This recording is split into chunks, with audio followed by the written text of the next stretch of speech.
All right, this is a gentle and relaxing, but hopefully not too relaxing, introduction to child themes. So, my name is Joe Chelman. You can find me on this website, shoeflydesign.org, or on Twitter at shoeflydesign. I'm a web designer, developer, and drummer. Oh boy. Um, and this is me at a friend's wedding, having just fed this giraffe. So we're going to talk about child themes, and the first question we need to answer is, what is a child theme? So a child theme is nothing more than a WordPress theme that is based on another one, which we call the parent theme. So why would we want to make one? And this visual here is my lovely fiance going fast at a roller rink. And the reason we would make a child theme is so that we can work faster. The whole point is that it lets you, by creating a child theme based on another one, you get all the goodies that that original theme has.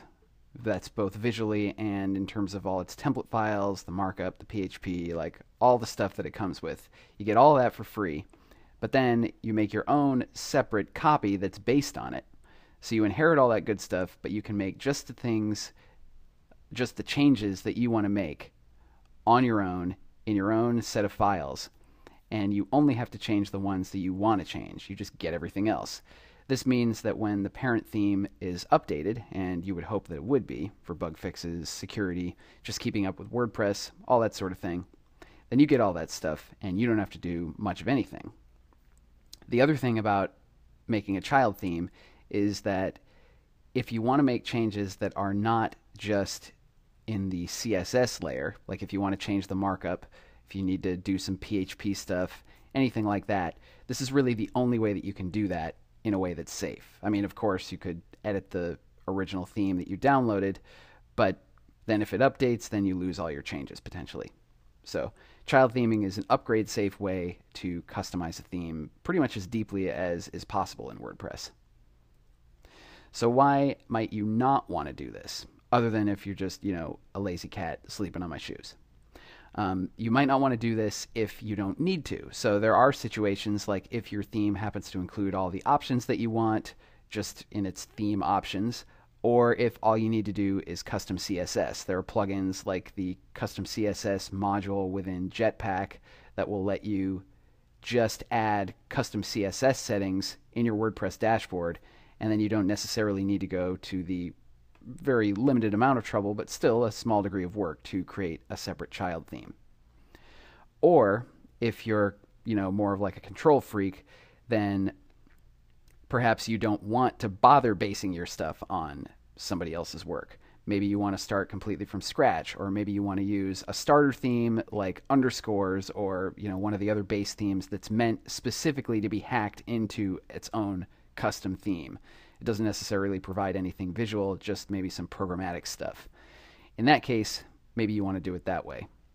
But in a lot of cases, for most people, I think, certainly unless you're a very advanced themer or developer, you're probably going to want to create a child theme. So how do you go about making one? It's really easy. There's just a few parts to it. A theme is just a collection of files. If you've never seen one, we'll get to that in a second, but a theme is just a collection of PHP files, one or more style sheets, maybe some JavaScript files, maybe some images, things like that, but it's just a bunch of files in a folder. And if you want to make a child theme, all you need to do is make a folder, give it an appropriate name, put a style sheet in it, and then put a few lines that are formatted correctly at the top of the file, and that's it. There are, of course, lots more things that you can do to flesh it out, but in terms of the very, very minimum, that's it. So we're going to do a demonstration. We're not going to do a demonstration of this trick of mentalism that my brother's dog's doing here, levitating this tennis ball, but, it'll still be pretty good.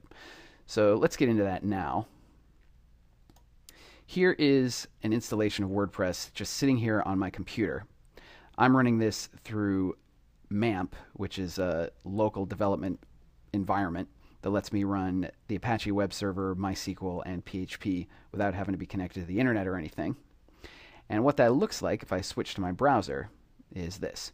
So, you know, just a WordPress theme. We are running 2012 here, and there's not really much that's gone on here. All I've done is a little bit of just changing this to make sure it worked, just changing the color. But, you know, not a lot going on. So let's log in and take a look at the currently installed themes. I'm going to pop up my password manager here. By the way, if you're using, or rather if you're not using a password manager, you really should be. This is 1Password. I'm a big fan, but it lets me keep all my passwords and not only have to remember the one that unlocks all of them. And that's just one of many things that I love about it. So that rant over. Here we are in the WordPress dashboard, and I'm going to go under Appearance and hit Themes. So here we are, 2012 and 2011. That's all we got. So 2012 comes with a few options for the header, as you can see here, and some various customizations of the background, but there isn't a whole lot more that we can do here. So in this sense, it's not all that configurable through the user interface, but it makes a really nice child theme because it's very well structured code-wise. It's very, you know, it's not very minimal, but it's nice looking, it's clean, and I think it makes a very good starting point. So switching back here to, I'm using Pathfinder on my Mac here as my file manager, but this is my WordPress installation, and you can see that we just have a bunch of files. If you've never actually looked at a WordPress installation, maybe you've only had your web host install it for you, this is what it actually looks like. And my themes are installed inside WP content and then in the themes folder. So here they are. Jumping back here just to prove that we have just 2012 and 2011. And switching back here they are, 2012 and 2011. So what I'm going to do now is create my child theme. And to do that, I'm just going to right click and create a new folder. And I'm going to use the name Son of 2012. There we go. So I've got my empty folder here. Now I need to actually put some files in this thing.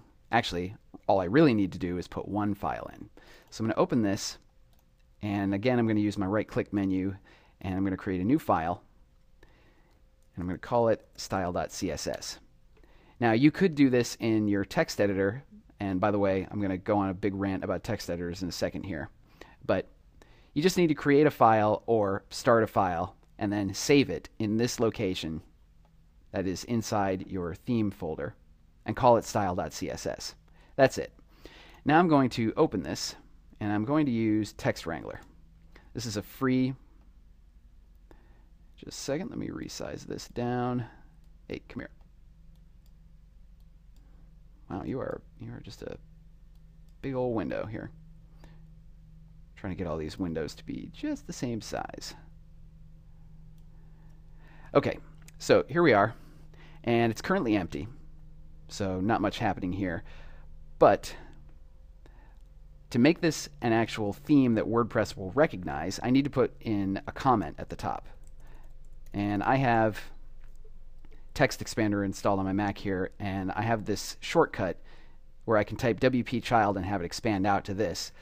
You don't need to have that, although of course it's very nice and I recommend it. But the point is that this CSS comment in the CSS file is not actually interpreted in terms of changing the appearance of your website, but if you have this comment structured in this way, WordPress will read this and know that you have created a theme. In this case, we're creating a child theme, and the only thing that's different here from a regular theme in terms of this comment is this template line. So if I save this now, nothing's going to happen really. But what I need to do is give it the name of the parent theme. So I can't use this name. I need to use the name of the actual folder. So I'm going to switch back to my file manager here and go up a level. And my folder name is 2012. So I'm going to copy that name and then switch back to my editor and paste it in. And I'll save that. So now that I've done this, if I switch back to WordPress and reload this page, you can see here we go. I have child theme by Shoefly Design, which comes from here and here. and it knows that the template is 2012. So I can activate this. I haven't actually activated it yet. I've just run it through, and now we're looking at it through the customize layer. But you can see what the website will look like with this theme enabled. And actually, it doesn't look like much right now. I still have all the same content, so it is actually working as a recognized theme, but there's no styles here. So that's probably not quite what I want. If I switch back to the editor here, I'm going to do one more thing, which is to bring in the styles from 2012. And there's two different ways I could do this. One would be to jump into the actual parent theme here and open its style.css file, and then select everything and, well, select everything except this initial comment that tells it that it's 2012. But anyway, select everything else and then copy it into my style.css file in my child theme.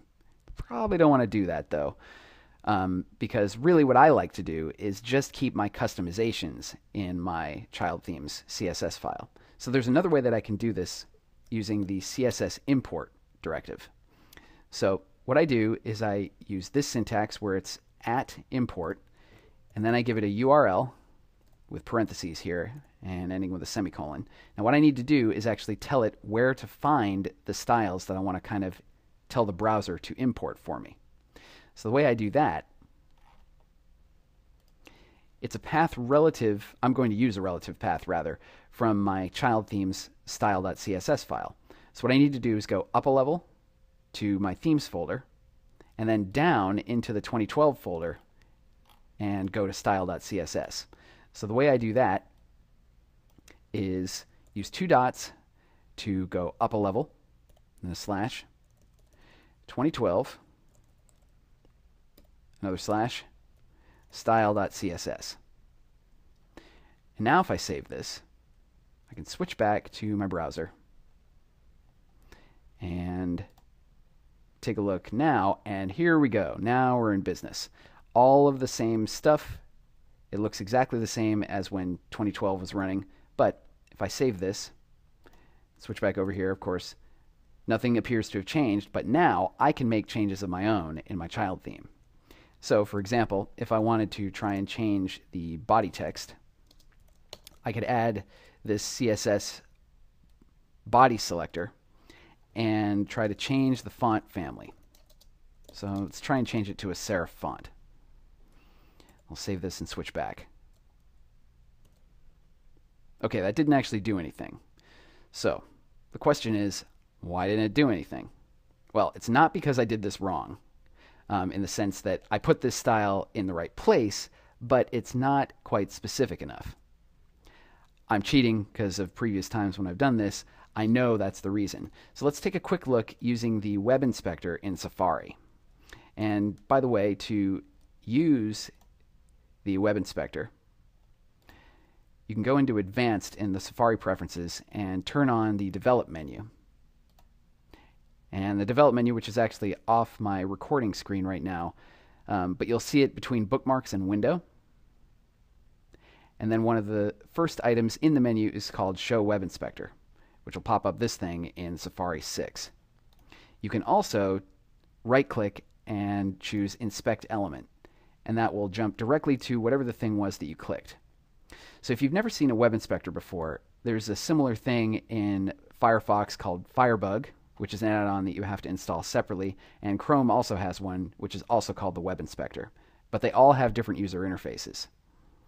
So, well, they all have different user interfaces, but the purpose of them, certainly for our purposes, is very similar. So if I want to check my body tag, here it is. If I close down some of this stuff, and I'll bring this up so you can see more of what's going on here. Here's the body tag. And here in the style rules area, almost all of the web inspectors have something like this that will help show you what is going on. So I have a font family here, but my selector is body.customFont enabled, which means that when the body tag has this custom font enabled class, as you can see it does here, it's using Open Sans. And here's the one that I set, And I can tell which of these files it came from by hovering my mouse over this, and I can see that this one came from Son of 2012, whereas this one came from just 2012. But it's more specific because of this class. This is part of the CSS cascade, which, as you get into theming, is something that you'll need to look into. But you can see that this is crossed out, which means that it was overridden by something that is more specific. So what I can do is try copying this and switching back over to my text editor and changing my selector to body.customFontEnabled, just like the other one. Save it again, switch back, close this web inspector, and reload. And there you go. Now everything in the body tag that isn't otherwise overridden by some other font declaration, and apparently nothing is, but now everything is in this custom font. So I've made just a basic CSS change, but it's in my own theme, and no matter what happens with 2012, this will be preserved. Well, within limits, you know. If something in the parent theme were to be updated such that the HTML were to change or something like that, then maybe I'd need to do some more tinkering. But if things don't change much in the markup, this should continue to work, despite upgrades to 2012.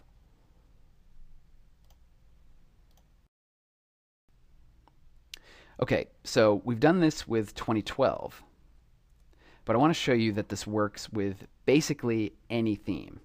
Actually, there's one thing I want to show you first. What if you were to get this wrong, this template business? So let's say I did 2012 like this, or whatever, you know. Yeah, I'll spell it wrong and, you know, make everything totally wrong, just to be dramatic about it. So now if I reload my themes page here, hey, look at that. Oh, wait, here we go. Broken themes. This is what I was looking for. So interestingly, it lets me, if this is already active, now that I've done this, it'll actually keep this enabled. But it is labeled as a broken theme down here. So my theme called child theme, which I have, you know, this is not all that informative up here. Really, I ought to be calling this Son of 2012. So let's do that and reload this. There we go. Now that'll help me recognize things a little more. But anyway, the parent theme is missing. Please install the 20 blah blah blah parent theme. So if it can't find a theme called this, it's not going to work. So again, you need to make sure that you get the folder name correct. I can switch back, reload, and there we go. So if you're working on a child theme and you create it and you don't see it when you refresh your themes listing, then it might be listed under broken themes and you might just need to check that you have the right folder name here. But anyway, here we are back here, and I want to show you that this works with all kinds of themes. So here are a few others that I've already pre-made. So I just dump those into my themes folder and reload here. And here we go. So I have this commercial theme, RT theme, that I've worked with for some clients. And here is Swatch, which is made by Woo Themes, who sponsored the SoCal meetup group tonight. Thank you, Woo Themes. But if I activate this, you can see what it looks like here on the real thing. So here it is. Nice looking theme. But I also have created a child theme of it. So here we go, Son of Swatch. Just open this up. And you can see this is just the same as the other one, pretty much. All I did was change the import to grab Swatch's styles instead of the ones from 2012. And so if I switch back to my themes and turn on Son of Swatch, just activate this straight away and reload, everything looks the same, which is good. Now, you should note that all these theme options and everything, most of the theme settings and theme options will be shared between a parent theme and a child theme. In my experience, pretty much everything is shared. The only exception is sometimes widgets if there are any differences in the widget regions, because you can create new widget regions in a child theme. So things like that might not work if they're different between the parent and the child, and also custom menus. So any of these that you've set up in a parent theme, if you switch and start customizing in the child theme layer, then you're going to need to reset these. And there may be a few other options here and there, but for the most part, most options are carried between the two. So that's Swatch. And then there's this other one called RT theme. I'm just going to open up the child theme. Here we go. As you can see, same deal. And if I switch back to my themes and enable this guy, I think I enabled the parent theme there. I'll activate the child theme. But you can see here it is. And if I reload this, there we go. Looks pretty much the same. There are some settings that I need to reconfigure, but appearance-wise, it's the same. So I'll switch back to Son of 2012 again. Reload. There we go. So that is how all that stuff works. It's there's a lot that you can do here other than just the CSS. So if I wanted to do things like update a particular template to just change the markup on something, or if I wanted to, mess around with a WordPress query or something, if you're getting into more of the PHP customizations, this is really where the rubber hits the road with a child theme. So I could do something like just bring in the 404 page into my Son of 2011. So this is the way a workflow will work in your child theming, is to grab one of these template files from your parent theme and just copy it right in to your child. Copy it from the parent into the child. And then I'm going to open this up. And so if I wanted to do something like change this message,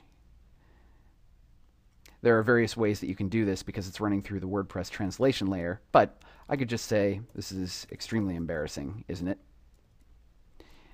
And then if I switch back and load up something that does not exist, now I have this instead of somewhat, as it said originally. So it will let you do all kinds of stuff, and everything else, every single other template will look exactly the same. The only exception to that rule with child themes is sometimes custom stuff. If you're using a commercial theme that includes a bunch of PHP libraries or something, that might be a little different. And the functions.php file. The functions.php file is where a lot of your WordPress PHP programming will go. So if you wanted to do something like define new widget regions or that sort of thing, that would go in your functions.php file. But in that case, you don't copy the original one. You create a new one in your child theme. And you can create a new one that's totally blank, and that's fine, because what WordPress does is it merges the contents of this file with the one from your child theme. And this is good because it lets you do things like add on without losing all the functionality of the original. So that's pretty slick. And otherwise, it's just copy the thing into your child theme and edit away.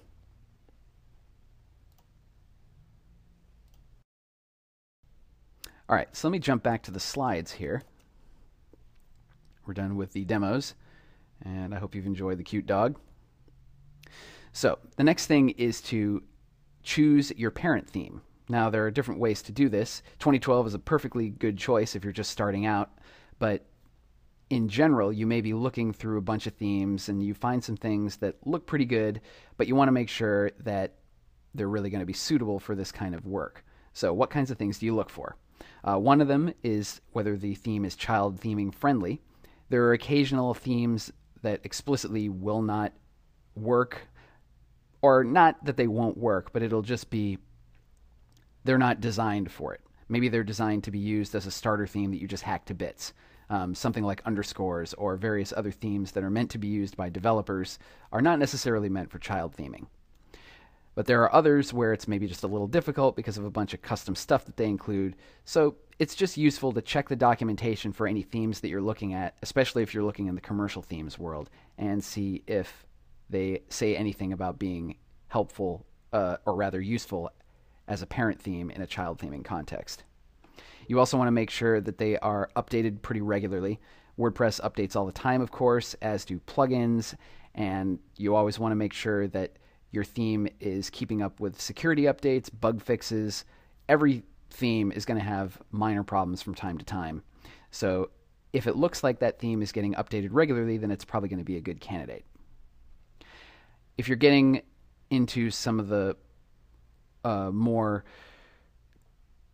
I guess, in the deeper levels of customization, and you want to be really picky, then you can start looking at things like the CSS and the JavaScript files that are contained in the parent theme. So for example, if you're looking at the CSS and you see a lot of the !important keyword, that could be a red flag, because that means that the CSS in that parent theme could be a little bit difficult to override without having to go back and remove all that stuff, which is kind of a pain. So if the theme is written that way, that is kind of an indication of a front-end developer who doesn't quite know CSS well enough, at least in my opinion. So you might consider looking elsewhere if you're in a situation like that. And then the other thing is related to JavaScript stuff. So if you're using a theme that has a bunch of nifty front-end effects, it might be including a bunch of third-party JavaScript libraries, which is fine.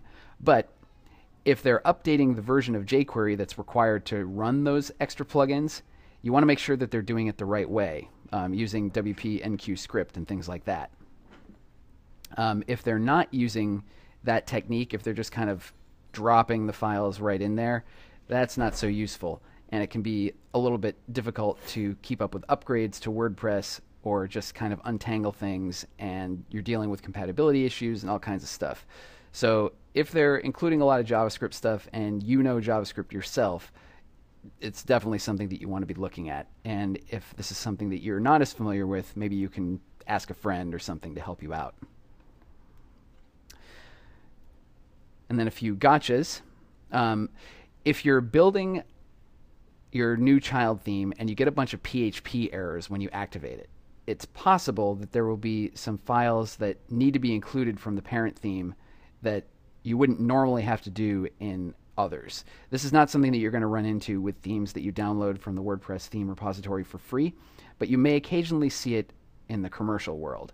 So like if you see the PHP errors with the word include, require once, or include once, and it makes reference to some, file somewhere, then that might be something that you need to copy. Just copy the whole folder, or maybe copy specific files out of the parent theme into the child theme, and then it'll start working.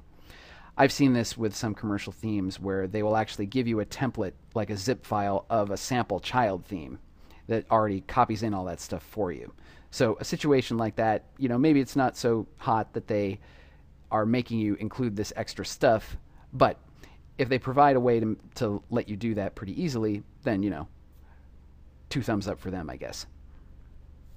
Another thing that you're going to run into is having to keep up to date with the parent theme. Now, of course, this is something that you're going to face regardless, because WordPress updates all the time and all that sort of thing, but it's just something to keep aware of.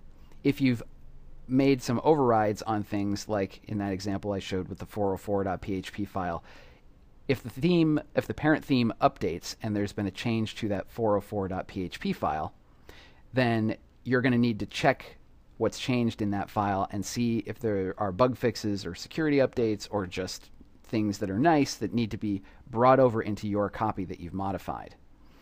So if you're doing that kind of stuff, you may want to look into version control, like using something like Git or Subversion. Subversion is what WordPress uses. Git is a pretty popular version control system that's gaining a lot of popularity all over the place. And it's also nice for small projects. I use it all the time in my own work. But it does help for things like figuring out what's changed and migrating changes from one place to another. So that could be an area of further learning at some point. And then the other thing is that sometimes updates to your parent theme could be disruptive to your site or your child theme. So this is the kind of thing that you'll see if you're going from like a version 1 point something of your parent theme to a version 2 point something. Maybe the original theme developer thought, I hate how I built this the first time around. I'm going to throw everything out and start from scratch. So you just need to watch out for that stuff and make sure you save backups and all that kind of thing, because you could run into a problem where you just update it, and if you don't have backups, then it looks like your site blew up, and then you're unhappy. So this is not so much an issue with child theming specifically, but it's something that will come up when you're working in this context sometimes. So I wanted to mention it. And then, of course, a shameless plug here. I have a video course called Getting Started with Themes in WordPress, which covers child theming. It covers child theming using just CSS customizations. Then it steps up to child theming using more of the PHP stuff. I show you things like how to create your own widget regions and other things that involve some PHP. Very simple PHP. You don't really need to understand the programming language in any kind of deep way. You just need to pretty much know how to copy and paste to make this stuff work. And that is available at shooflydesign.org/training. Oh, and it also covers how to make a theme from scratch using, starting with a static HTML file.